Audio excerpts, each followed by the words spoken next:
This episode is brought to you by Indeed. When your computer breaks, you don't wait for it to magically start working again. You fix the problem. So why wait to hire the people your company desperately needs? Use Indeed's sponsored jobs to hire top talent fast. And even better, you only pay for results. There's no need to wait. Speed up your hiring with a $75 sponsored job credit at Indeed.com/podcast. Terms and conditions apply. Big news. Sephora is now on Uber Eats. So if you find yourself facing a beauty emergency, like needing a last-minute gift, or you're just out of your favorite mascara, again, don't panic. We got you. Order now and get $10 off on Sephora orders of $50 or more on the Uber Eats app. Order now. Offer ends October 30th. One order per customer. Additional terms apply. See app for availability. Delivery fees may apply. Wish you could become a morning person? You know the type, up before the sun, early morning runs, first one to the office with donuts and a smile. How do they do it? Easy. With the new Galaxy Watch 8, sleep tracking and personalized insights from Samsung Health help you improve so you can wake up to a whole new you. One who, dare I say it, skips the snooze? It's possible. Train your sleep with Galaxy Watch 8. Learn more at Samsung.com. Requires compatible Samsung Galaxy phone, Samsung Health app, and Samsung account. I'm Aislyn Greene, and this is View From Afar, where we spotlight the people and ideas shaping the future of travel. Here at Afar, our mission is to make travel a force for good in the world. We lean into local experts, we highlight sustainable businesses and modes of travel, and in this era of over-tourism, we really work to help travelers get off the tourist trail. And we love companies that share that mission. Companies like Intrepid Travel, the Australia-based adventure travel company that for the past 30 years has been helping visitors explore new-to-them destinations, all the while digging beneath the surface of a place. Our guest today has spent 2 decades steeped in this way of thinking. James Thornton is the company's first non-founding CEO. He's been with Intrepid since 2005 and was appointed CEO in 2017. Since then, he has helped to ambitiously expand the B Corp certified company, all without sacrificing its values. In our conversation, we dive into Intrepid's 2025 Not Hot List, an annual roundup of emerging destinations. We also explore how the company identifies destinations that are ready for sustainable tourism growth, and we discuss what it really means to be and remain a purpose-driven travel company in an industry that's grappling with its impact on the planet. James also shares how Intrepid is expanding into and adapting to the American travel market, its increased focus on co-designing experiences with both women and Indigenous partners, and the high value he places on customer transparency.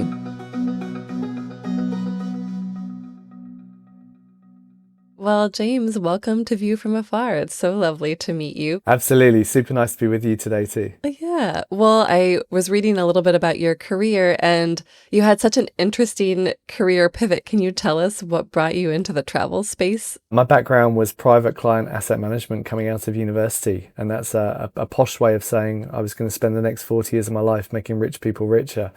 And I quickly realized that wasn't what I wanted to do. And I had 2 passions in life at the time. One was travel, one was sport. Not good enough to play professional sport. So was fortunate enough to stumble on a very small, privately owned Australian adventure travel company called Intrepid. They mainly at the time took Aussies to Southeast Asia. They're expanding into the UK, looking for a sales rep.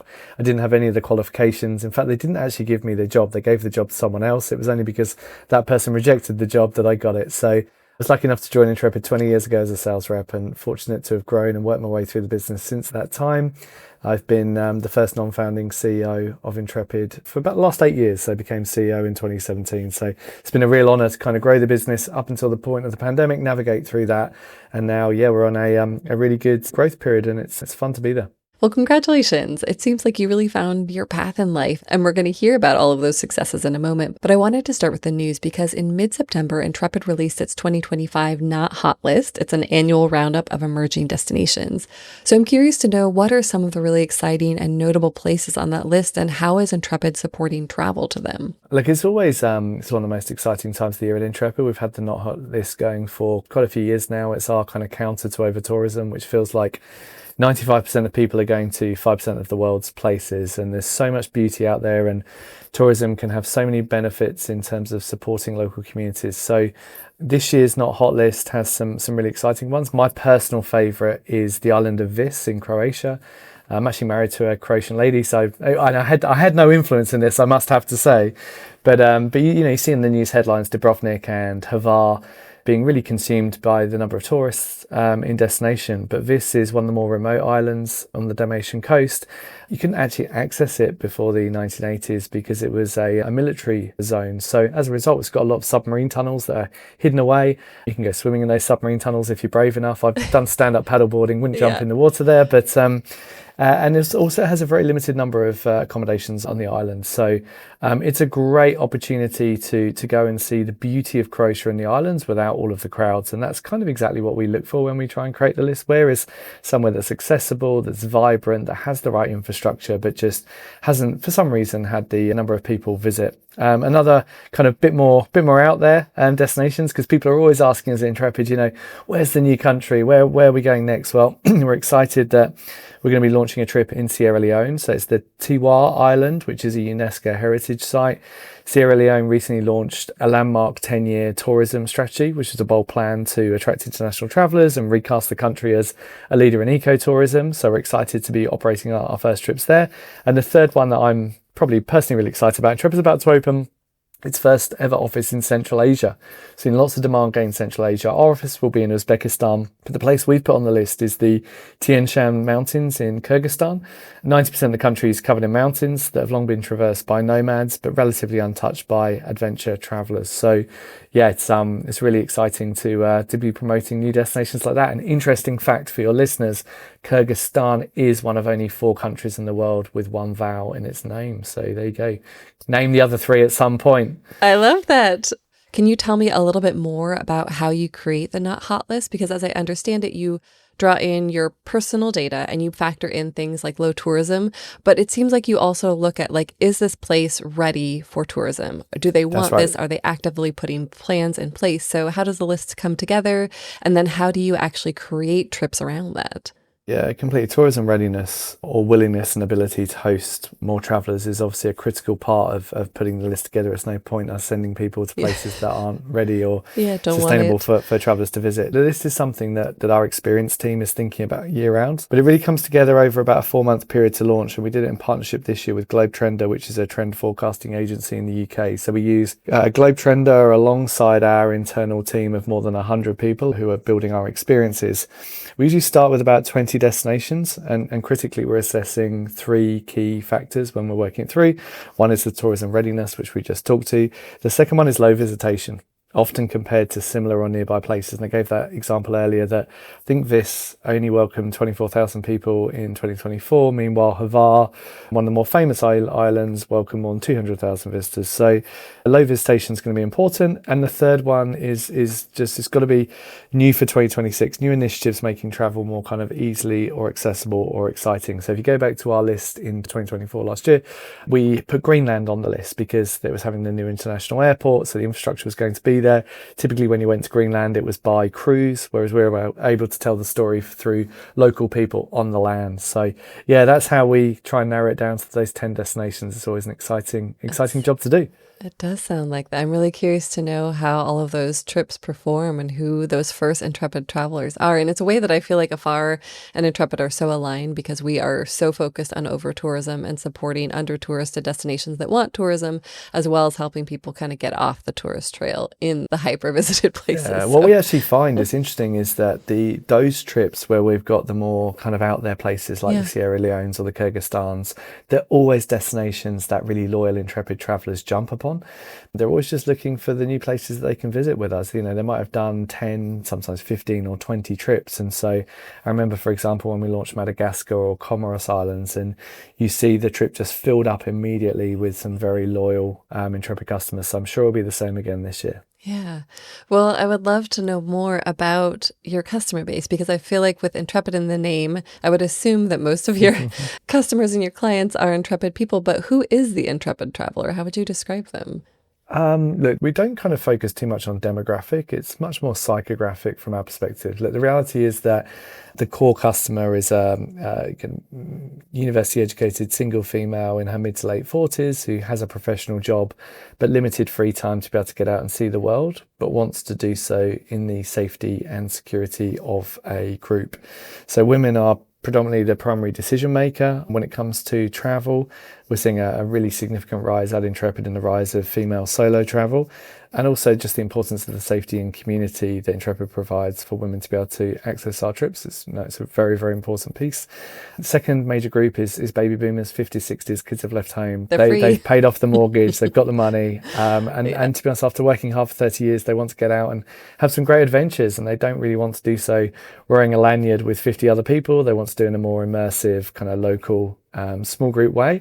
And the third group that we're seeing lots of growth and interest in at the moment is the kind of younger millennial or Gen Z clientele, because while that might sound counterintuitive in the sense of cost of living crisis, we're finding their prioritization of experiences to be really significant. You know, the access to being able to go and buy the house or save up for it is more and more challenging, and this generation is really prioritizing experiences. They want to get out, they want to do things that their peers might not have access to. And the beauty of an Intrepid trip is that you have a local leader taking you around, showing you all those hidden places. Of course, we take you to the iconic sites, but we take you to the places you're probably not going to be able to find, or the experiences you wouldn't be able to find yourself through being online. So that gives those customers the ability to share those experiences through their social channels and kind of boast about these next adventures. So that's the typical Intrepid traveler. Got it. It's a really diverse and fun mix. Absolutely.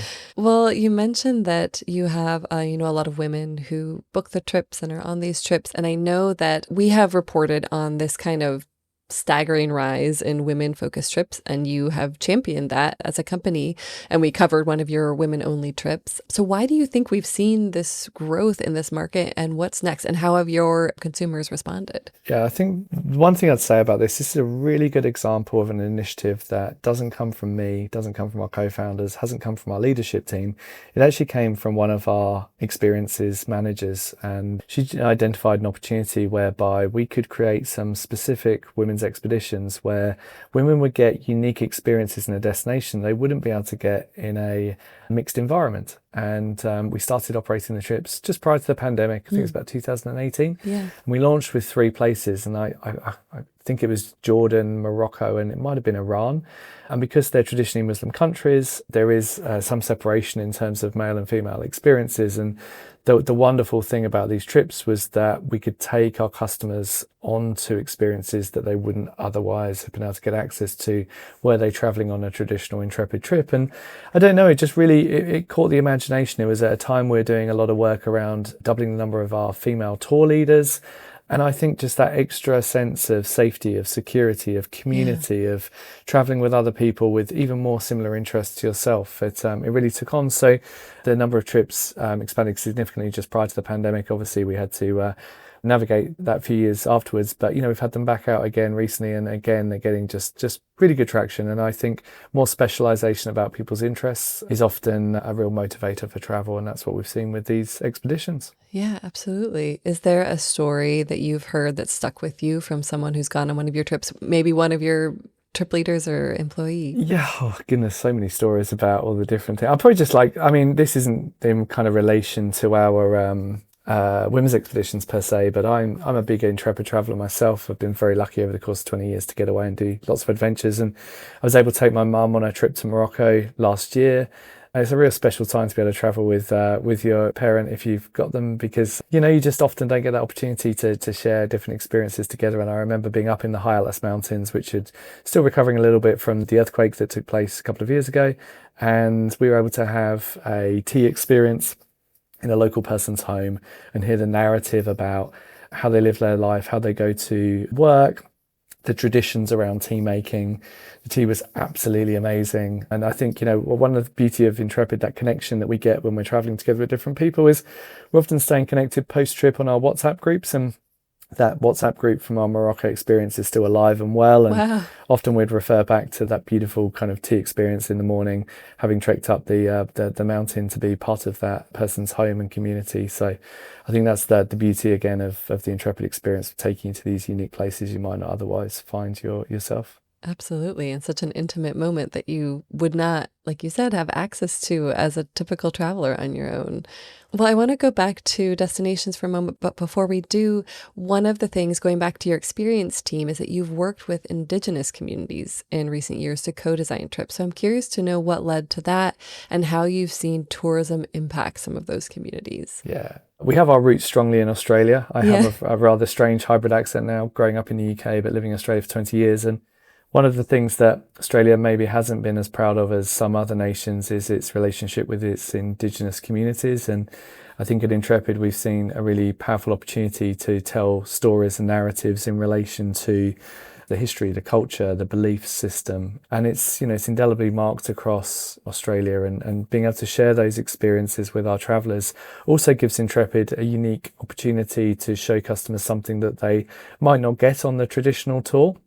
So in Australia, we have committed to something called a Reconciliation Action Plan, which outlines a series of steps that we as a company have committed to take. We're now on our third stage of our Reconciliation Action Plan, which is a stretch plan, which is the most committed that any business can do. I think we'll be one of only 3 or 4 tourism businesses in Australia to have done that. And part of what we've done is the embedding of First Nations experiences onto our trips. So I think across our portfolio and network of trips, we have around, and I don't know the number off the top of my head, but I'm going to say 50 Indigenous experiences that are unique to Intrepid, where we're able to tell the narrative of the history, the people, the culture. And it's one of the key things that people take away as being one of the best parts of traveling with Intrepid. And it's something that we also do in terms of that journey and storytelling in many other parts of the world in which we work in, so New Zealand or Peru or Japan or wherever it might be. So yeah, it's special to us in Australia. It means a lot, particularly as a majority Australian owned and headquartered business. Congratulations on doing that. So kind of 2 follow-up questions. One is,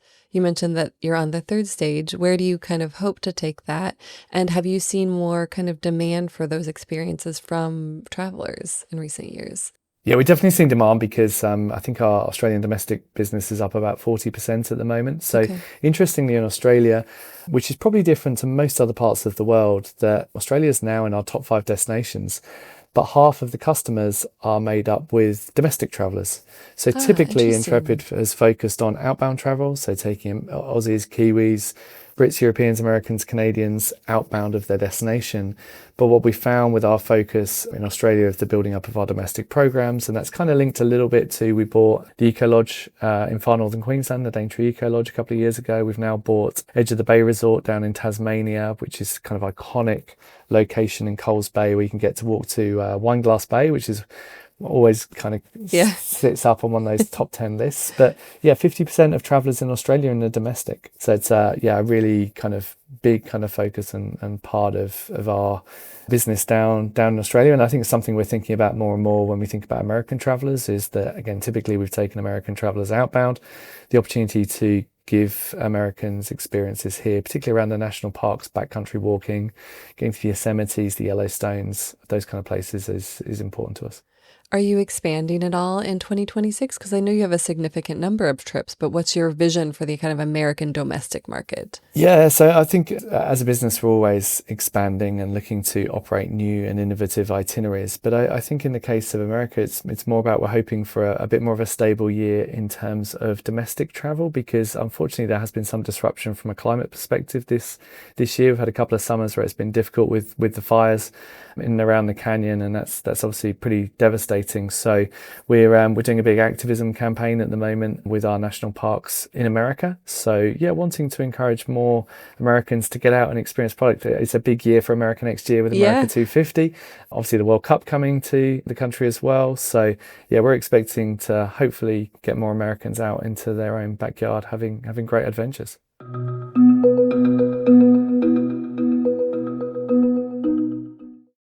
ABC Wednesdays, Shifting Gears is back. He has arisen. Tim Allen and Kat Dennings return in television's #1 new comedy. What? With a star-studded premiere including Jenna Elfman, Nancy Travis, and... Hey, buddy! a big home improvement reunion. Welcome. Oh, boy. That guy's a tool. Shifting Gears, new Wednesdays, 8, 7 Central on ABC and stream on Hulu. Purina believes no one should have to make the impossible choice between their own safety and their pets. But nearly half of domestic abuse survivors delay leaving because they can't bring their pets with them. Through the Purple Leash Project, Purina is helping create more pet-friendly domestic violence shelters so survivors and their pets can escape and heal together. Visit Purina.com/purple to learn more. This episode is brought to you by Nespresso and Samra Origins by the Weekend Coffee Collection. Introducing Samra Origins. My collaboration with Nespresso is a connection to my roots, to my mother, Samra. Coffee that hits the right notes. It transports you. Crafted with unique notes and bold, soaring flavors. Experience a taste that moves you. Nespresso and Samra Origins. Discover more at Nespresso.com.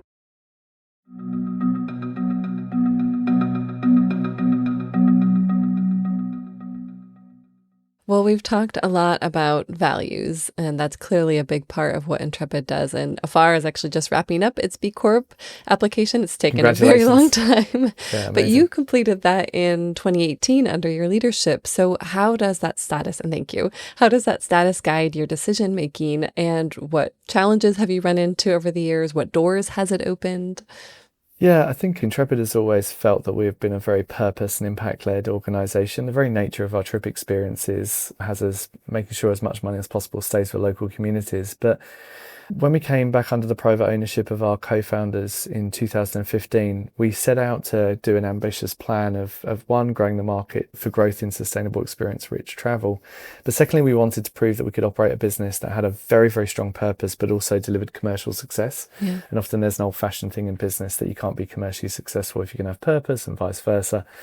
So it's very easy to measure growth. You can measure growth in customer engagement, people engagement, in revenues, profits, whatever it might be. But actually, how do you prove that you're a purpose-led business? And I suppose what we wanted to try and find was an accreditation that was independent, that was challenging, that wouldn't be easy to get, but was also aspirational. And we settled on B Corp methodology. I think, we'd always looked at unique kind of purpose-led businesses like a Patagonia or Ben & Jerry's as real sources of inspiration for ones that were commercially successful but had really strong values. So, we set out on that journey in 2015. I naively presumed, as a rather impatient MD at the time, that we'd make it happen within 3 to 6 months. And as you will attest, having gone through the process with Afar, it is really, really challenging. And so it should be, because you want it to be challenging, because you don't want just everyone partaking in it. It took us 3 years to get certified. I think at the time we had about 23 legal entities. Since then, we've gone through 2 further recertifications, recertified in 2021 during the pandemic with a 10-point score improvement. And then we recertified again last year, again with another 10-point improvement. So the thing we love about B Corp, and we recognize it's not always perfect. Just because you're a B Corp doesn't mean you're the perfect company. And if you're not a B Corp, it doesn't mean you do great things. But for us, why we like it is B Corp allows us to provide a bit of a framework and a roadmap to continue to be a better organization for our customers, better organization for our people, to try and limit the impact we have upon the local environment, and hopefully have more positive impact upon the communities within which we visit. It also gives us a really good governance framework to try and build the business around. So yeah, it's been pretty transformational for Intrepid. We're really proud to be part of the community. We know it needs to continue to evolve and improve, but yeah, that's kind of why we've done it and why we feel so strongly about it. I love that. And I like that idea of, like you said, it's aspirational. It helps you be more aspirational. There's that idea that if a goal doesn't give you butterflies, it's not worth doing. And it feels something like that. Like, it's maybe we're not there, but we want to set these benchmarks for ourselves. So how would you say that Intrepid's purpose or mission has evolved over the years, or has it remained very true to that original idea? I think ambition is one of our 4 core values, and we take our values pretty seriously at Intrepid. We did a review of them recently, and we actually reduced them down to the 4. So we've got ambitious, impactful, real, and together. And we really try and live by those in the good times and also in the bad times. So I think when you think about our purpose, of course, the core fundamentals of what we've done ever since we started Intrepid is about supporting local communities, using local accommodation, staying in local transport, trying to make people aware that while we might have differences by race, religion, ethnicity or gender, that we ultimately have more similarities, and we really obsess about the importance of human connection. So I think in that sense, our purpose hasn't changed when you think about the very nature of the product that we operate. But I think what has changed and evolved over the course of the time is the initiatives that we want to support and stand by. So work that we might have done, for example, with animal welfare and being the first tour operator to ban elephant rides in 2014, or the banning of child orphanages, work that we've done through our foundation, the Intrepid Foundation, which has now just ticked over this month $20 million in donations raised and dispersed. So I think you're always looking for ways in which you can evolve and improve your purpose and impact outcomes. And one of the other things we do in Intrepid, and where people often ask why we do it, but we're quite open as a company. We share our good results, we share our bad results. That extends to our purpose outcomes. So one of the steps we took was to share our animal welfare guidelines. We've shared our 10 steps to decarbonize your travel company.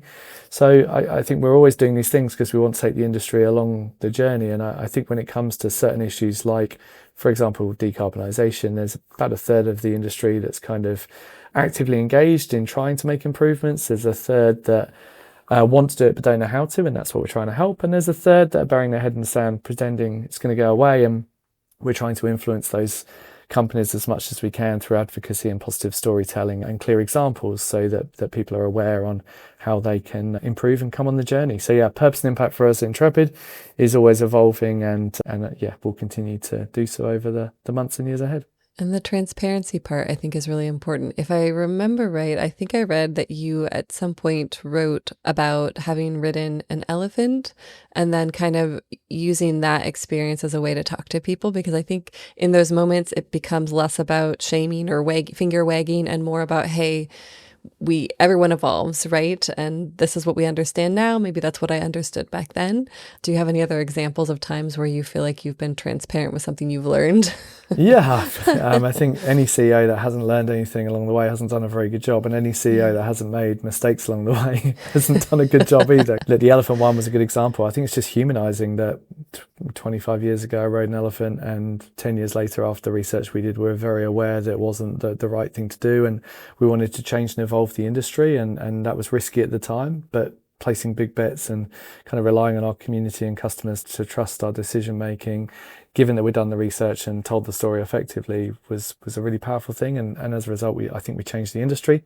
I think other areas where I've probably kind of made mistakes or had to have kind of lead into your values. I remember going into the pandemic. We were 6 weeks into the pandemic, cash was rushing out the door, and we were a travel business that really had no right to exist. We're getting requests to refund our revenue from all the revenue we'd earned in the 6 to 9 months prior. We had no forward traction of any form of revenue coming to the business. We had a big overhead base and communities around the world that relied upon us. And, we really kind of a little bit froze in the moment in those kind of first 6 weeks as we were kind of trying to navigate. And one of the decisions I'd made was that, we wouldn't make refunds available to our customers. And, I heard very loudly from our community and from our customers that wasn't the right call. And I wrote a very open letter towards the end of April of 2020 to really explain the decision of why we did what we did, to recognise that probably didn't make the right call, but also to appeal with our customers about why we made the calls we made. And hopefully that by them retaining their money with us, it would allow Intrepid to continue to be able to do the good work it did, not just now, but into the future. One thing I think I've probably learned more and more as a CEO as I've spent more time doing it is the importance of open communication, and also just being human to the fact of the things that you do well and the things that you don't do well. And I think that can appeal to people. I hear far too many CEOs at big conferences who are telling you about all of the big, bold, wonderful things they're doing, and to a degree it kind of lacks a degree of empathy and humanity. And I think at Intrepid we really believe in the importance of that real value that I talk to, and something we try and live by every day. We don't always get it right, but we try as best we can. Well, and you clearly have so many repeat travelers, and I bet that trust and that transparency is a big part of that. How did people in general respond once you kind of wrote that open letter? I think it's still on LinkedIn. Yeah, you'll be able to access it. Yeah, I mean, we'll have kept it on the Intrepid blog, so anyone can go and check it out. I think it's kind of a good lesson, though, in terms of just to be kind of put yourself out there. And look, it's like anything in life. You've got to remember, great companies are ones that stand for something. Great companies are one that design products for certain people in certain ways. And great companies shouldn't appeal to everyone. And if you're trying to appeal to everyone, you're probably going to appeal to no one. So how did people respond to my letter? I think it made people that liked Intrepid, loved Intrepid even more. And people that didn't resonate with Intrepid, it probably reinforced maybe why they didn't love Intrepid. So, and that's okay with us. You know, we're continuing to grow really nicely and really strongly, continuing to make great impact. So, yeah, I think we want to continue to be brave, to be bold, and push for a better world and a better business. It's very inspiring. Well, how do you balance your missions and values with growth and with the travel, the ever-changing travel market, right? Because you seem like you are so good at pivoting to what's coming next, or kind of seeing changes in the marketplace and responding to them. So how do you do all that? I think for Intrepid, everything just always comes back to two things. And it might sound a bit cliche, but the first one's our values. You know, as I said, that kind of real together, impactful and ambitious. And I think the second thing is it comes back to our mission. Our mission is to create positive change through the joy of travel. So it doesn't matter what is going on in the world, politically, environmentally, socially, climate-wise, etc. We always want to respond in a way that's consistent with both our values, and it's also true to the mission that we have at Intrepid. So I guess that's how we do it, and that's why we do it. But you know, that's everything comes back to the values and missions piece, I think. And the people. Well, definitely the people. I think that's one thing you learn as a CEO as well. You know, as someone who was lucky to have the opportunity to be a younger CEO over the course of time, that you know, the best thing you can do is get the best people around you. And we've been very fortunate over the course of the journey. I think for some of the things that we stand for, that we've been able to attract some really incredible talent. And my CFO is from an ASX 100 listed company. We've got an incredible general counsel. We've just hired a great new communications lead here in North America, who comes from, you know, one of the big OTAs. So you get great people into your business, and you kind of set a strategy, and then you get out of the way and watch them do great things. Yeah. I love that idea of just, getting the great people and letting them work their magic. Well, what is your advice for people who might want to one day lead a company? Because you've been with Intrepid for years. And then, like you said, in 2017, you were named the company's first non-founding CEO. So do you feel like that deep company experience helped inform your leadership? Do you think that people need to have that in order to kind of really steward a brand in this way? Yeah, maybe all of those things. Look, it was never my grand plan to become a CEO of a company. To be honest, I just wanted to join a company that I was aligned to their values, their mission, like the product they sold, and they seemed like genuine and reasonable people. And I've been just very, very fortunate over the course of time to, you know, maybe make some better decisions than wrong decisions, and learn from the mistakes and be able to grow through it. I think a couple of tips I'd give for people is, one, getting diversity of experience is really important. If you can, and you've got the kind of willingness to do it, trying different areas of a business is interesting. You know, I grew up in the South Side, spent a little time in product and commercial marketing. So kind of getting broader exposure to different areas can often make you a more valuable member of a team, because you're looking for different insights. Particularly as you become CEO, you've kind of got to be a specialist of everything, and ultimately you're an expert of nothing. I think the other thing I'd kind of encourage, particularly in global businesses like Intrepid's with 30 offices around the world, it's really advantageous to us when people have different geographical experiences. So I started my career in the UK. I moved to Australia for 4 years. I went back to the UK for 18 months, then came back to Australia again, and I've had the opportunity to work across the world in many different cultures and environments. And the way in which we do business here in the US is very different to the way in which we might do business even in Australia or the UK, and it's certainly very different to how we go about working with our people and our partners and communities in places like Asia or Latin America or Africa. So I think I'd encourage any kind of aspiring young leader to try and get as many different forms of experiences as they can.